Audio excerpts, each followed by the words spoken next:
اعوذ باللہ من الشیطان الرجیم بسم اللہ الرحمن الرحیم۔ بی بی فاطمہ رضی اللہ تعالی عنہا نے فرمایا ہے کہ یہ کلمہ اس طرح پڑھ لو: اللہ نور السماوات والارض، چہرہ چاند جیسا روشن ہوگا، لا علاج امراض سے نجات حاصل ہوگی، ہر حاجت پوری ہوگی اور ہر مشکل آسان ہوگی۔ تو بھائیوں اور بہنوں، جو وظیفہ آج آپ کے ساتھ شیئر کر رہا ہوں وہ بہت ہی خوبصورت سا وظیفہ ہے، سورۃ النور کا وظیفہ ہے۔ انشاءاللہ اسے آپ نے میرے بتائے گئے طریقے کے مطابق پڑھنا ہے تو انشاءاللہ اللہ کریم آپ پر مہربان ہوں گے اور آپ کو اس کی 8 فضیلتیں حاصل ہوں گی انشاءاللہ تعالیٰ۔ اگر آپ اس طریقے سے بتائے گئے طریقے سے پڑھتے ہیں تو وہ 8 کی 8 فضیلتیں اللہ کریم آپ کی زندگی میں داخل کر دیتے ہیں۔ بہت ہی خوبصورت عمل ہے، انشاءاللہ آپ نے یہ عمل لازمی کرنا ہے۔ یہ آیت بہت عظیم ہے اور اس کے روحانی اثرات اللہ کی معرفت اور نور ہدایت سے تعلق رکھتے ہیں۔ محترم بھائیوں اور بہنوں، آج ایک ایسی عظیم آیت پر گفتگو کر رہا ہوں جو دلوں کو روشن کرتی ہے، روحوں کو زندہ کرتی ہے اور انسان کو اندھیروں سے نکال کر نور کی طرف لے آتی ہے۔ یہ وہ آیت ہے جسے ہم قرآن مجید میں پاتے ہیں: اللہ نور السماوات والارض۔ اور ناظرین، اللہ کا نور کیا ہے؟ جب اللہ فرماتا ہے کہ وہ آسمانوں اور زمین کا نور ہے تو اس کا مطلب یہ نہیں کہ صرف روشنی ہے، بلکہ وہی ہدایت دینے والا ہے، وہی دلوں کو روشن کرنے والا ہے، وہی اندھیروں میں راستہ دکھانے والا ہے۔ یہ نور ایمان کا نور ہے، یقین کا نور ہے اور سچائی کا نور ہے۔ ہر انسان کے دل میں ایک چراغ ہوتا ہے، لیکن وہ چراغ جلتا کب ہے؟ جب انسان اللہ کو یاد کرتا ہے، گناہوں سے توبہ کرتا ہے، سچائی کو اپناتا ہے، اور جب یہ چراغ جلتا ہے تو زندگی کے اندھیرے خود بخود ختم ہو جاتے ہیں۔ یہ آیت انسان کو دیتی کیا ہے؟ دل کا سکون، ذہنی اطمینان، اللہ کے قریب ہونے کا احساس۔ یاد رکھیے، یہ سب اسی وقت ملتا ہے جب نیت خالص ہو، عمل درست ہو، یقین کامل ہو۔ اسلام ہمیں سکھاتا ہے جادو نہیں، اللہ فرماتا ہے کہ دعا کرو۔ اسلام ہمیں حقیقت سکھاتا ہے، جادو نہیں۔ اللہ فرماتا ہے دعا کرو، کوشش کرو، صبر کرو، تب جا کر اللہ کی مدد آتی ہے۔ اگر آپ چاہتے ہیں کہ آپ کے چہرے پر نور ہو، دل میں سکون ہو، تو 5 وقت کی نماز قائم کریں، قرآن کی تلاوت کریں، سچ بولیں، لوگوں کے ساتھ اچھا سلوک کریں، گناہوں سے بچنے کی حتی الامکان کوشش کریں۔ یہی اصل نور ہے۔ ہم دیکھتے ہیں کہ حضرت محمد صلی اللہ علیہ وسلم کی زندگی نور تھی، آپ کا اخلاق نور تھا، آپ کی باتیں نور تھی، آپ کا کردار نور تھا، اور اگر ہم اس نور کو اپنائیں تو ہماری زندگی بھی روشن ہو سکتی ہے۔ تو بھائیوں اور بہنوں، آج سے عہد کریں کہ ہم قرآن کو سمجھ کر پڑھیں گے، اللہ سے سچی محبت کریں گے اور اپنی زندگی کو نور سے بھرنے کی کوشش کریں گے انشاءاللہ۔ تو بھائیوں اور بہنوں، سورۃ النور کی ایک آیت ہے: اللہ نور السماوات والارض، کہ اللہ نور ہے آسمان اور زمین کا۔ بے شک جب ہمارے سامنے نور کا تصور کیا جاتا ہے، جب نور کے بارے میں سوچا جاتا ہے تو اس سے مراد روشنی لی جاتی ہے، مگر اس کی اصل حقیقت جو ہے وہ مشاہدے کے علاوہ کسی اور ذریعے سے سامنے آتی ہے کہ اللہ کی ذات نور ہے۔ لہٰذا جو شخص بھی اللہ کریم کی صفت سے پکارتا ہے تو اللہ تعالیٰ اسے بھی روشن فرما دیتے ہیں، اس کے ظاہر کو بھی، اس کے باطن کو بھی اللہ کے نور سے اللہ تعالیٰ اس کو روشن فرما دیتے ہیں۔ اور راہ معرفت کی تلاش کرنے والوں کے لیے یہ بنیادی طور پر بڑا ہی کارآمد وظیفہ ہے، بہت ہی جمالی وظیفہ ہے۔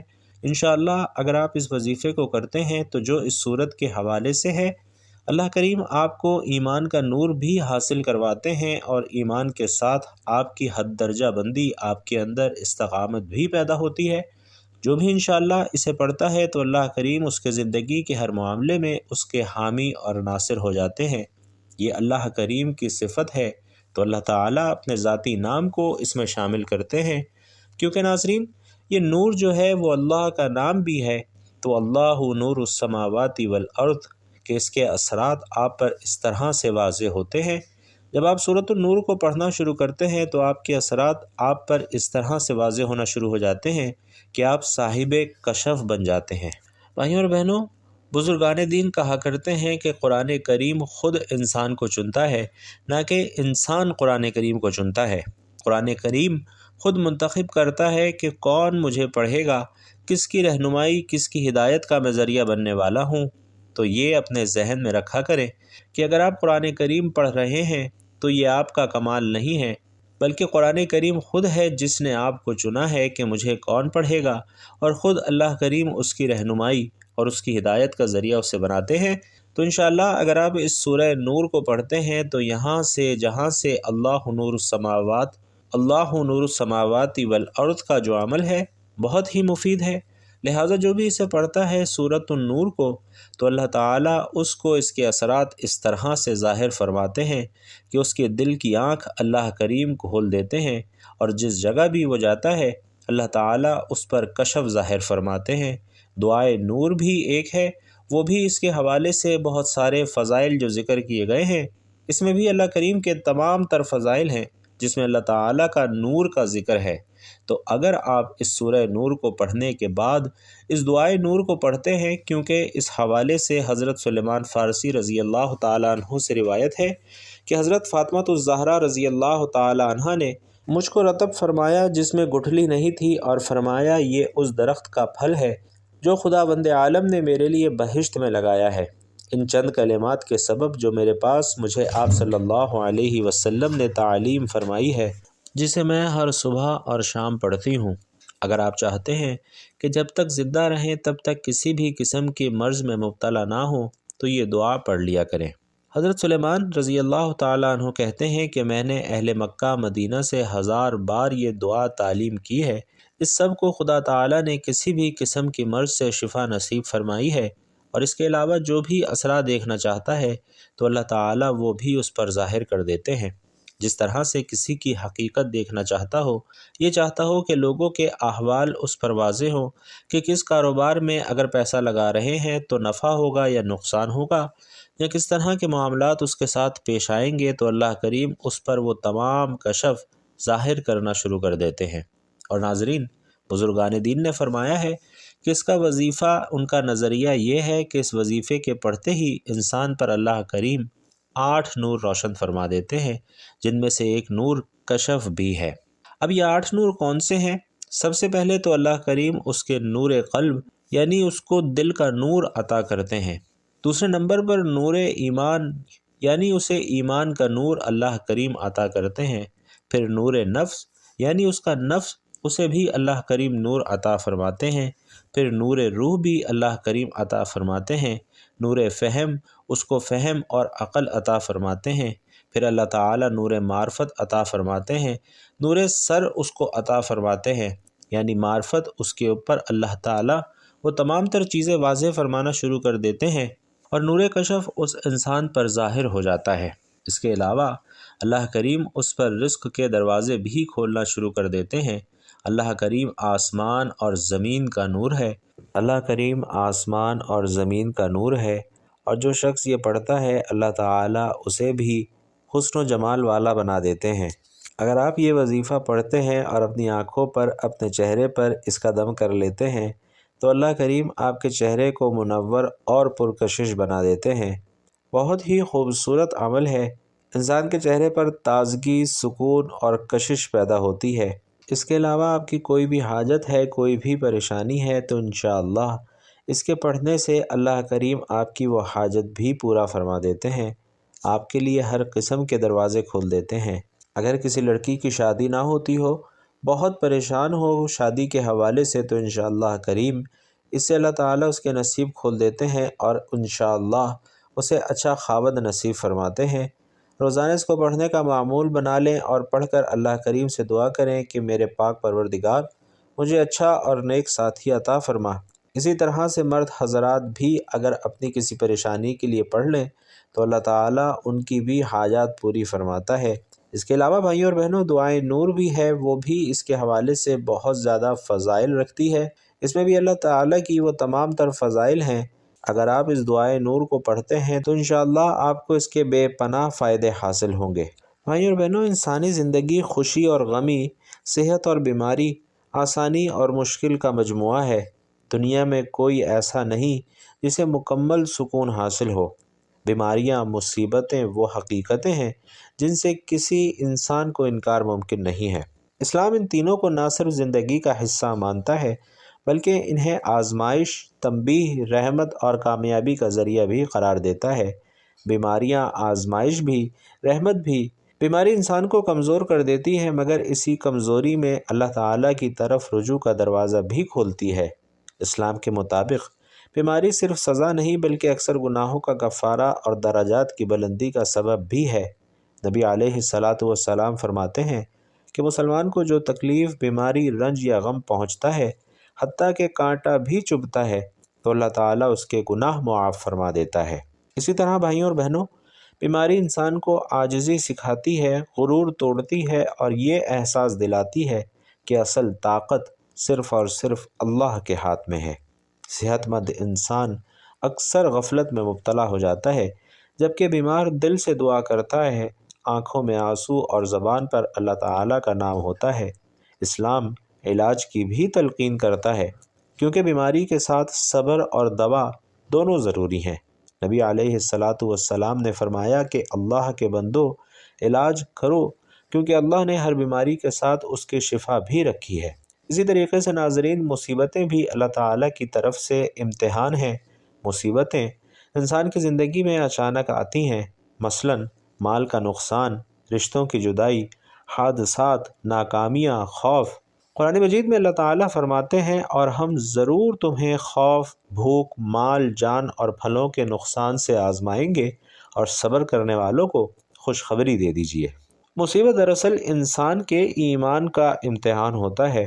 جو شخص مصیبت میں صبر کرتا ہے، شکوہ نہیں کرتا اور اللہ پر بھروسہ رکھتا ہے، وہ اللہ کے نزدیک بلند مقام پاتا ہے۔ مصیبتیں انسان کو جھنجھوڑتی ہیں، اسے سوچنے پر مجبور کرتی ہیں کہ دنیا عارضی ہے۔ اکثر لوگ مصیبت کے بعد اللہ کے زیادہ قریب ہو جاتے ہیں اور نماز کی پابندی شروع کر دیتے ہیں اور اپنی زندگی کو درست کرنے کی کوشش کرتے ہیں۔ اسی طرح بھائیوں اور بہنوں، موت اختتام نہیں، آغاز ہے۔ موت سب سے بڑی حقیقت ہے، کوئی طاقت، دولت یا عقل اسے روک نہیں سکتی۔ قرآن کہتا ہے کہ ہر جان کو موت کا مزہ چکھنا ہے، اور اسلام میں موت کو فنا نہیں بلکہ ایک مرحلے سے دوسرے مرحلے میں منتقلی کہا گیا ہے۔ اصل زندگی موت کے بعد شروع ہوتی ہے، جہاں انسان کے اعمال اس کے ساتھ ہوں گے۔ اچانک موت کا خوف انسان کو چونکا دیتا ہے، مگر اسلام ہمیں سکھاتا ہے کہ موت کا وقت مقرر ہے، نہ ایک لمحہ پہلے نہ ایک لمحہ بعد۔ اصل فکر اچھی تیاری ہونی چاہیے۔ نبی علیہ الصلاۃ والسلام نے فرمایا کہ عقل مند وہ ہے جو اپنے نفس کا محاسبہ کرے اور موت کے بعد کے لیے عمل کرے۔ تو بھائیوں اور بہنوں، بیماریاں، مصیبتیں اور موت تینوں کا مشترکہ پیغام، یہ تینوں انسان کو ایک ہی بات سکھاتی ہیں کہ دنیا عارضی ہے اور اصل کامیابی ایمان اور عمل میں ہے۔ اللہ کی طرف رجوع ہی نجات کا راستہ ہے۔ جو شخص بیماری میں شکر، مصیبت میں صبر اور موت کے ذکر سے اصلاح اختیار کرتا ہے، وہی کامیاب ہے۔ ہماری ذمہ داری صحت میں شکر اور عبادت، بیماری میں صبر اور دعا، مصیبت میں توکل اور استقامت، موت سے پہلے توبہ اور اصلاح، یہی وہ رویہ ہے جو انسان کو دنیا میں سکون اور آخرت میں کامیابی عطا کرتا ہے۔ بیماریاں، مصیبتیں اور موت بظاہر خوفناک ضرور لگتی ہیں، مگر در حقیقت یہ اللہ کی طرف سے پیغام ہے کہ انسان اپنی حقیقت پہچانے، غرور چھوڑے اور اپنے رب کی طرف لوٹ آئے۔ اور ناظرین، جو شخص اس پیغام کو سمجھ لیتا ہے، اس کے لیے ہر تکلیف رحمت بن جاتی ہے، اور موت خوف نہیں بلکہ ملاقات بن جاتی ہے۔ یہ دنیا آرام کی جگہ نہیں ہے بلکہ امتحان کی جگہ ہے۔ یہاں صحت کے ساتھ بیماری، خوشی کے ساتھ غم اور زندگی کے ساتھ موت جڑی ہوئی ہے۔ بیماریاں، مصیبتیں اور موت وہ حقیقتیں ہیں جن سے کوئی انسان نہیں بچ سکتا۔ بیماری انسان کو کمزور ضرور کرتی ہے، مگر مومن کے لیے یہ گناہوں کا کفارہ اور درجات کی بلندی کا ذریعہ بنتی ہے۔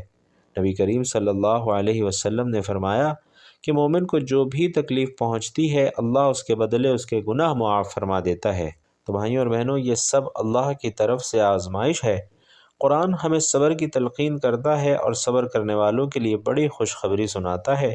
اور پھر موت کسی کے لیے نیا نہیں، مگر ہر ایک کے لیے یقینی ہے۔ قرآن کہتا ہے کہ ہر جان کو موت کا ذائقہ چکھنا ہے، اور موت ایک دروازہ ہے جو ہمیں آخرت کی زندگی میں داخل کر دیتی ہے۔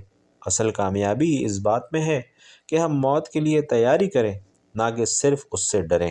تو محترم ناظرین، عقل مند وہی ہے جو ان تینوں سے سبق لے۔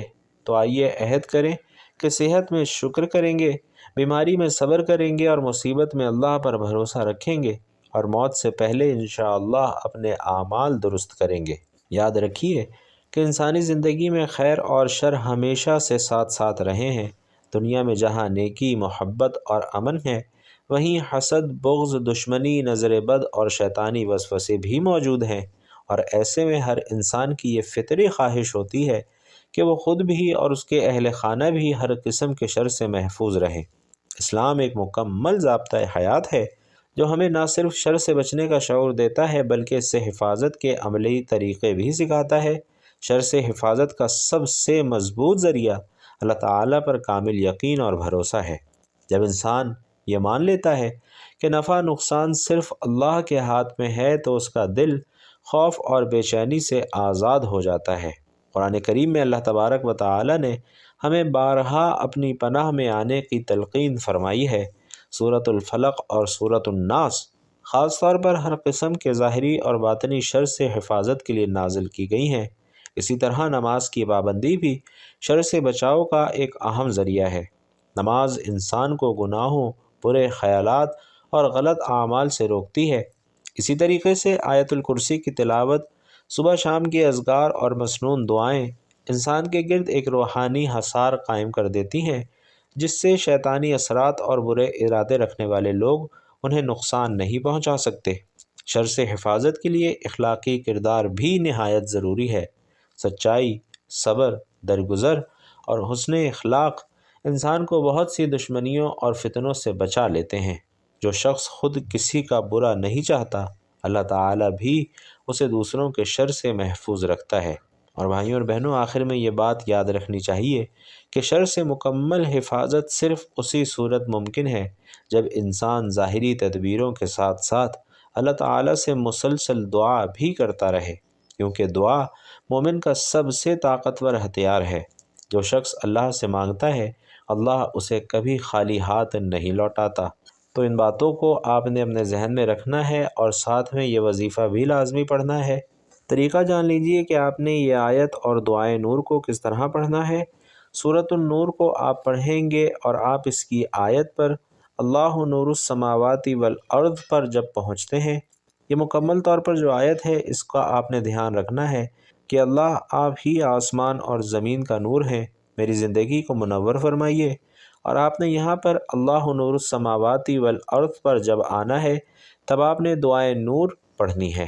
اللہم اجعل فی قلبی نورا وفی لسانی نورا وفی سمعی نورا وفی بصری نورا ومن فوقی نورا ومن تحتی نورا وعن یمینی نورا وعن شمالی نورا ومن امامی نورا ومن خلفی نورا واجعل لی نورا۔ اے اللہ، تو میرے دل میں نور بھر اور میری آنکھ میں نور کر، اور میرے کان میں نور کر، اور میرے دائیں طرف نور کر، اور میرے بائیں طرف نور کر، میرے اوپر نور کر، اور میرے نیچے نور کر، اور میرے آگے نور کر، اور میرے پیچھے نور کر، اور میرے لیے نور کر دے۔ ایک مرتبہ یہ دعائے نور پڑھنی ہے، اور جب مکمل صورت اور یہ دعا پڑھ لیں تو اپنے دونوں ہاتھوں پر پھونک مار کر اپنے چہرے پر ہاتھوں کو پھیر لینا ہے۔ انشاءاللہ تعالیٰ پھر اپنی حاجت کو اللہ تعالیٰ سے طلب کرنا ہے۔ اللہ تعالیٰ آپ کی تمام حاجات کو ضرور قبول فرمائیں گے۔ اللہ رب العزت سے دعا ہے کہ ہم سب کو نیکی کی بات سننے، سمجھنے اور اس پر عمل کرنے کی طاقت اور توفیق مرحمت فرمائے۔ میرا سنانا اور آپ کا سننا اپنی بارگاہ میں قبول و منظور فرمائے، آمین یا رب العالمین۔ بھائیوں اور بہنوں، آخر میں آپ سے گزارش ہے کہ بیان اچھا لگا ہو، دین کی یہ باتیں اچھی لگی ہوں تو کمنٹ باکس میں ایک مرتبہ صدق دل سے سبحان اللہ ضرور لکھ دیجئے گا۔ اللہ تبارک و تعالی آپ سب کا حامی و ناصر ہو، آمین یا رب العالمین۔